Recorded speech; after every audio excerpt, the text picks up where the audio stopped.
नमस्कार. आज मी तुमच्यासोबत अमेरिकेतील एक घटना शेअर करणार आहे. तुमच्यापैकी बहुतांश लोकांना कदाचित ती माहीत असावी. अमेरिकेतील एका कैद्याला फाशीची शिक्षा सुनावण्यात आली, पण तेथील वैज्ञानिकांनी एक प्रयोग करण्याचा विचार केला.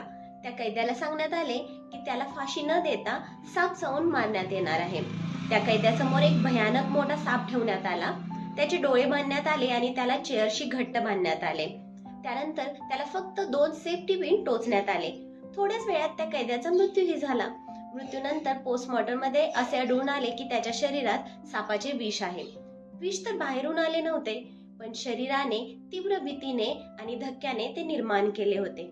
या घटनेतून आपल्याला एक गोष्ट शिकायला मिळते की आपल्या विचारातून सकारात्मक आणि नकारात्मक दोन्ही ऊर्जा निर्माण होतात, ज्या आपल्या शरीरावरती, आपल्या हार्मोन्स वरती परिणाम करतात. म्हणून आपल्याला नेहमी आपले विचार सकारात्मक ठेवायला हवे आणि जीवन आनंदी जगायला हवे.